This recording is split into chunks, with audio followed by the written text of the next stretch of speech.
What's up, everybody? Welcome back to the Stateside Gunner podcast. All right, so lots to talk about today, so let's just dive right into it. Right off the rip, obviously, Mikel Merino, deal agreed. He's on his way to Arsenal. I believe the deal was worth 28.5 million pounds, something like that. 33.5 million euros. So yeah, I mean, I think it's a great signing. He is a dual winner. That's what he is known for. His dual win success rate is pretty incredible. And I think that Arsenal are really gaining a top talent in the midfield that hopefully can be a starter, and if not a starter, just a key contributor to this team, because we saw last week in the game against Wolves with Declan coming off with Declan Rice coming off early with a cramp, not too early, it was still like 83 minutes in or something like that. But, maybe Arsenal don't have to play him that long if they have a Mikel Merino that they can bring in around the 60th, 70th minute when, Saka scored the goal in about the 75th minute. Bring Merino on. Don't need Rice on there for another. I mean, this team is good enough to deal with the Wolves attack for 15 minutes to keep a 2-0 lead, So I think just all in all, a really exciting signing. It's not one that us Arsenal fans are very used to at the moment, because lately it's been a lot of younger players being signed, but this gives me a very Jorginho Trossard feel, where he's going to come in, he will play a key role. I think he's going to surprise a lot of Arsenal fans. And, it's really exciting because he was, whether he was a starter or not, I believe that he was a key contributor into Spain winning the Euros. I mean, had it not been for his goal, they could have been out, So he provides a good amount in the attack. He is a really good dual winning player. He's not like the most tremendous player on the ball, but, has Partey been?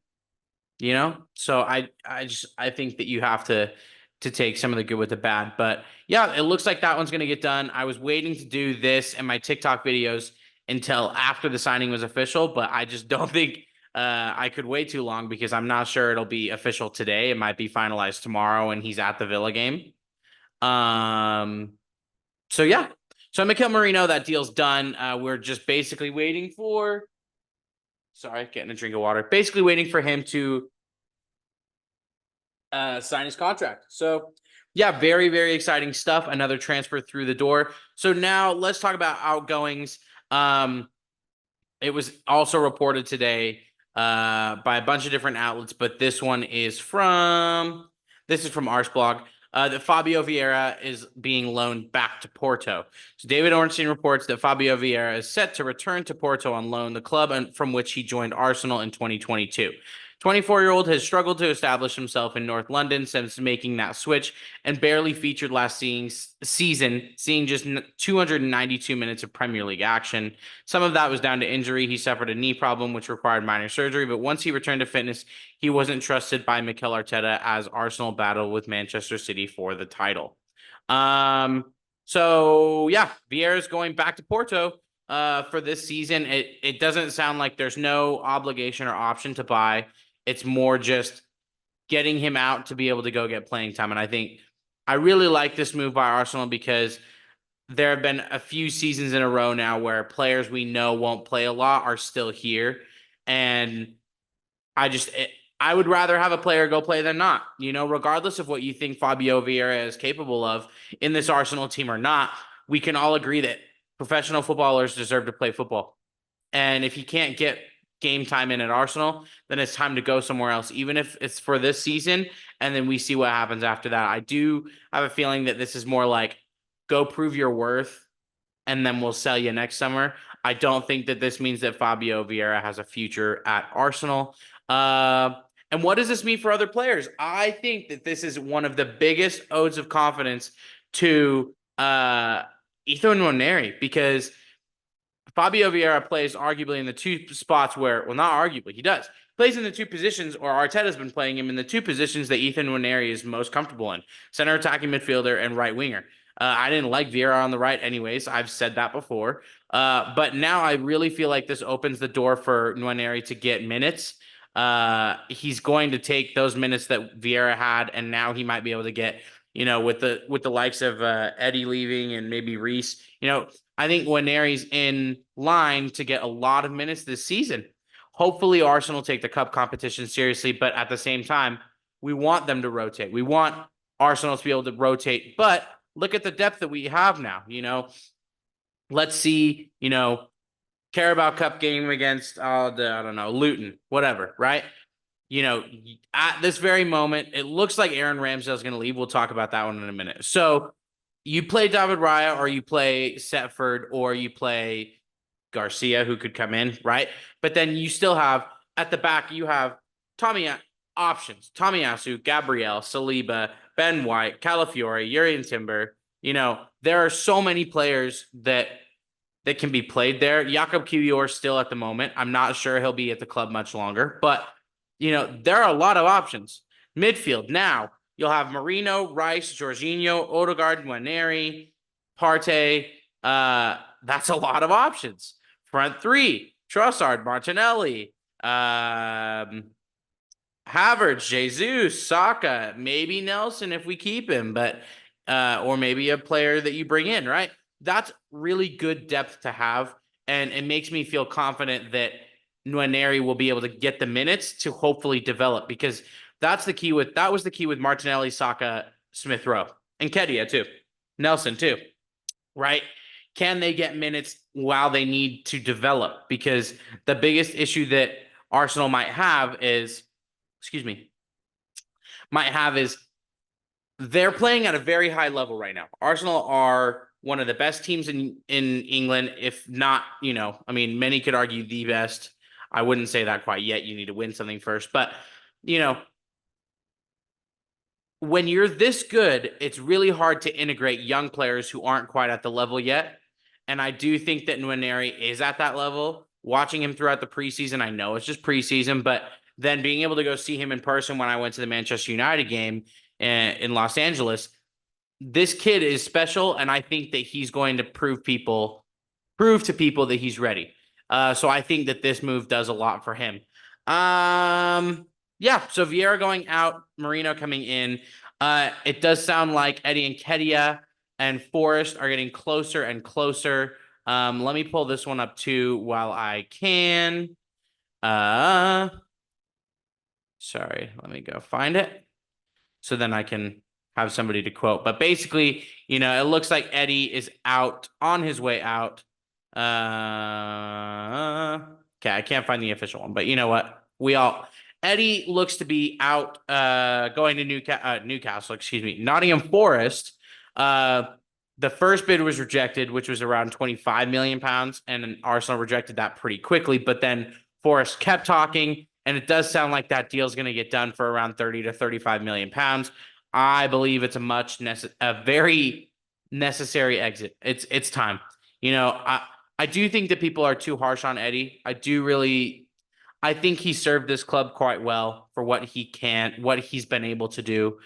He did score a lot of important goals for Arsenal, and he stepped in at a time, a couple of seasons ago where when Jesus went out, we're like, oh, well, what do we do? And he kept that title charge going, so he played in the Manchester City win at home last year.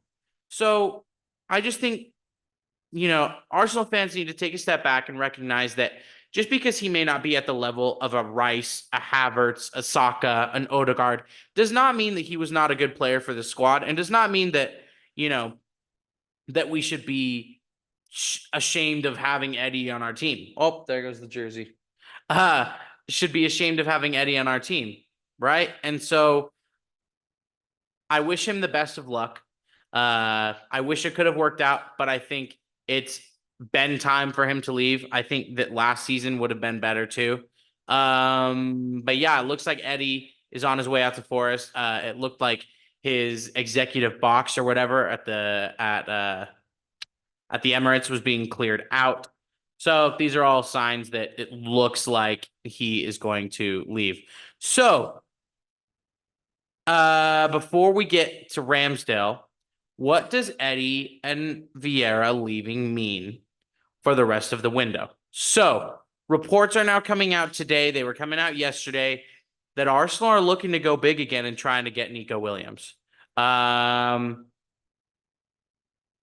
would be pretty sweet, right? We all watch the Euros. I'm sure many of you watching and listening watched the Euros and saw how good Nico Williams was in that Euros. He was, for me, the player of the tournament. He was incredible. If Mikel Arteta can convince Nico Williams to join Arsenal, I mean, guys, what more could you ask for in a window, right? A lot of people want that devastating number 9, but if Kai Havertz is scoring goals like he has been and did against Wolves, and you add a Nico Williams to that front line, what more could you ask for, really? You know, we've been seeing Martinelli struggle a little bit. It looked like it continued a little in the Wolves game, but Nico could play on the left, the right. You know, he would be the perfect addition if Arsenal could get it done. I'm not saying that this is going to happen, so do not clip me up and say Arsenal YouTuber says Williams is going to Arsenal. That's not true. What I am saying is that if Arteta were to be able to convince him to join this team, it's just a release clause, people. It's just a release clause. Now, there's a lot of gray area in terms of, or just confusion and of how much that release clause is. But the reality is it's a release clause. You don't have to negotiate with Bilbao to find the price. You need to convince the player and then you buy the player. It would be an interesting one. Would he get the number 10 shirt? Possibly, maybe. That'd be pretty crazy. But look, Nico Williams would be the perfect addition. I talked about him all summer. I raved about him. And then I kind of came to the conclusion that he's not going to go anywhere. I still personally don't think that he's going to go anywhere. But with reports coming out that Arteta and Arsenal are really pushing up the efforts to get him convinced to join this team, it'd be pretty sweet. Though, let's talk about another transfer bit that we mentioned a couple days ago. Well, not a couple days ago, last week, about Simon Adingra. So he scored against Everton on the opening day, and now it looks like Arsenal and Tottenham. So let me pull this up from Football London. Arsenal and Tottenham have already got the green light for 26 million attacker after inquiries. Former Arsenal and Spurs stars have endorsed the 26 million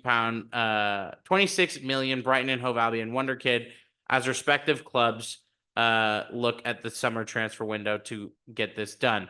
So really, I mean, what this is saying is that there are players who have come out and said like, oh yeah, you should go for him. I talked on him briefly in one of my other videos.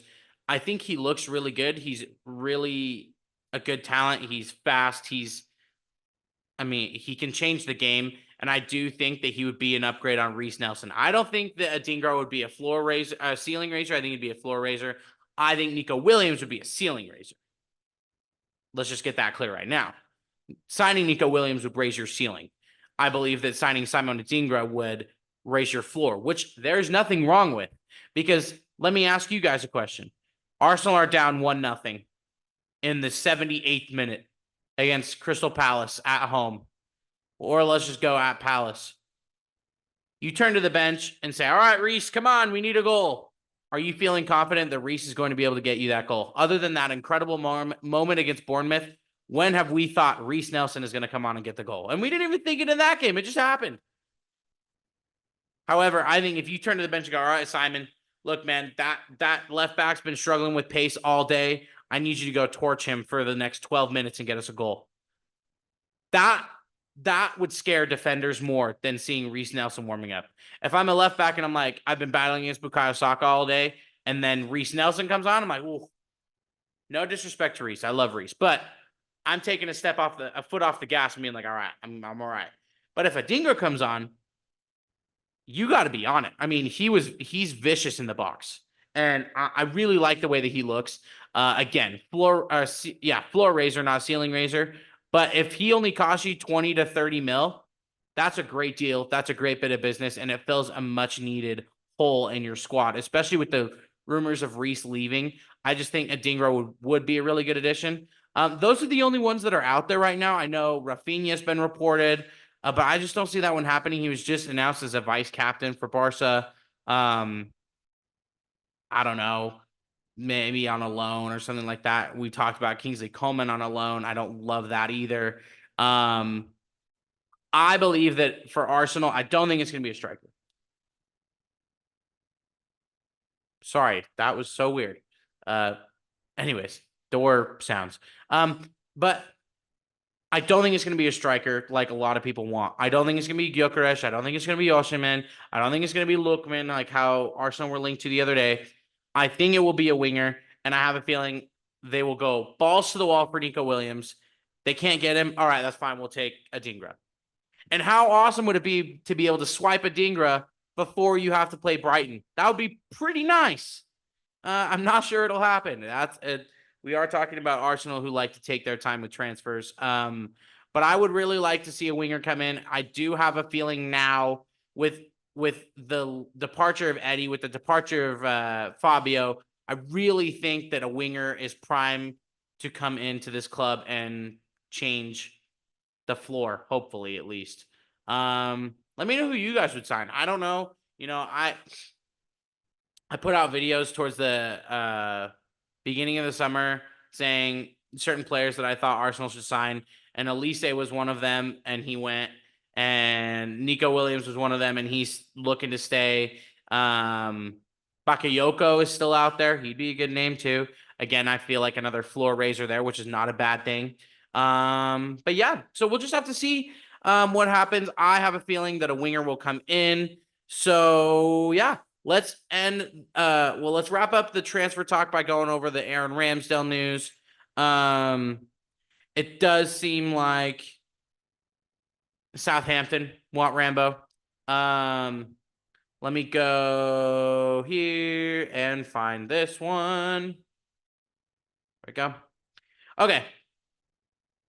This one is from Goal, but I just typed in Aaron Ramsdale. We've been able to find it everywhere. But Aaron Ramsdale could be heading out of the Emirates as Arsenal outcast is reportedly on the wish list of Southampton. Ramsdale has shown to have no future at Arsenal, and Southampton show interest in the stopper. Wolves have also made an approach but are unsure. So, obviously, I did make a TikTok video on Aaron Ramsdale to Wolves. They did make a loan offer, but I don't think that would happen. I don't know. The gap between Jose Sa and Aaron Ramsdale for me is not large enough that you need to bring in a Ramsdale on a loan. But, we'll just have to see. I think Southampton could be decent.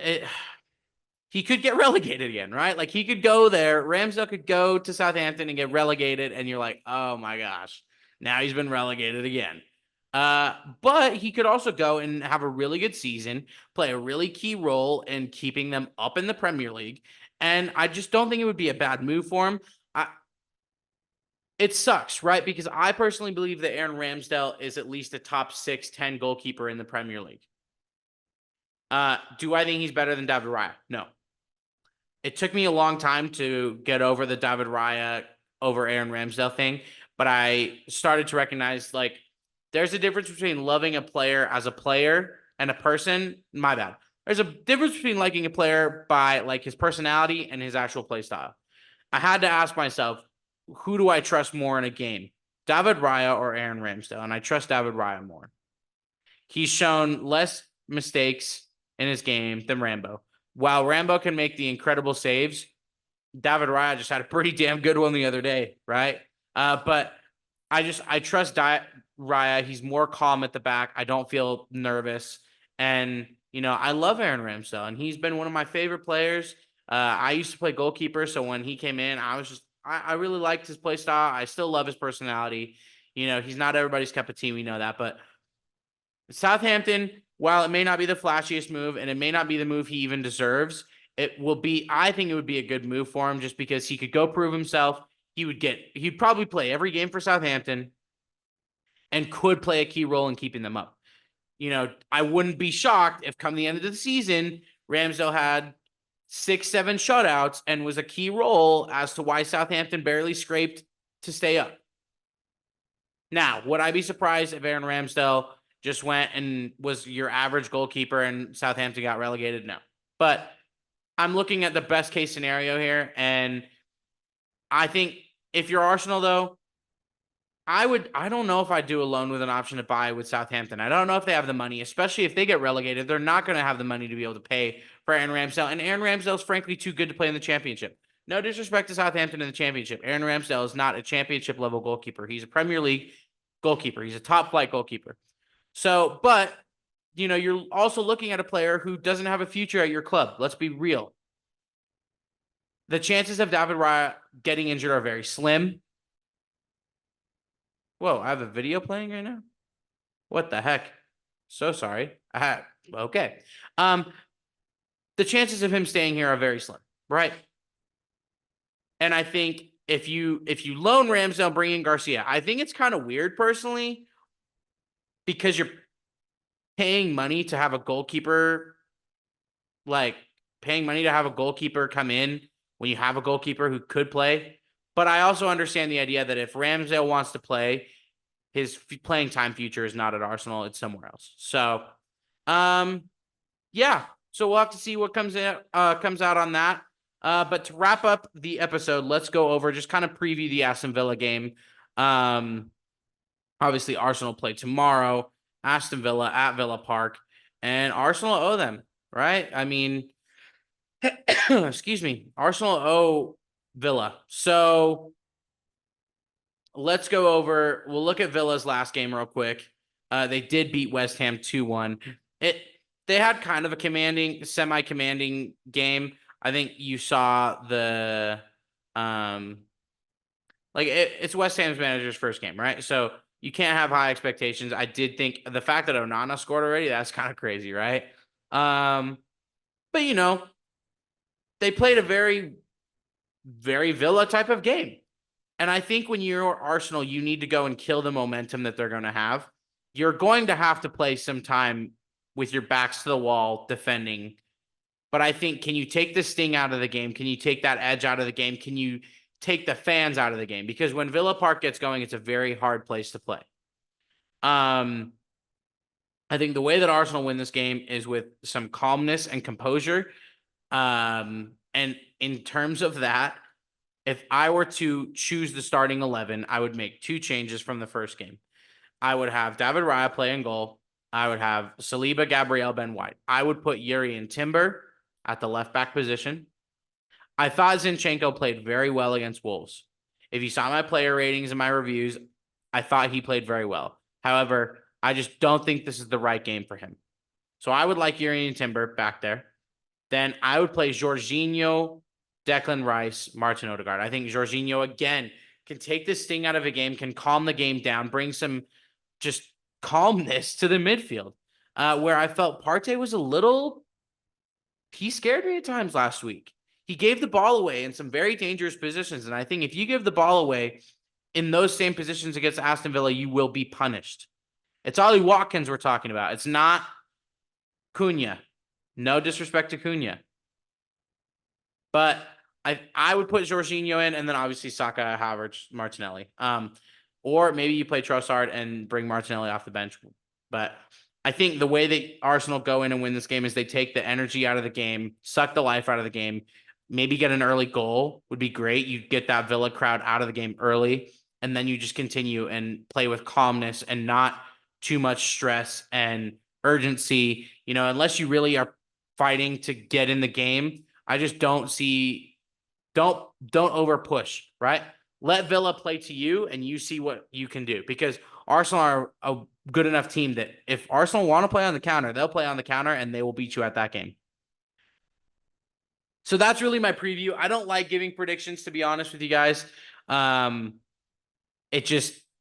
don't want to jinx anything, and I also just don't want to look like an idiot. But so I'm just going to say I believe that Arsenal can and will win this game. Not going to give you a scoreline, but I think if they can go in and bring the level of the game, the energy level down a little bit, and just control the game, be calm, and relaxed on the ball, I think that they can kill this Villa side. I'm not as scared about Villa in terms of their threats.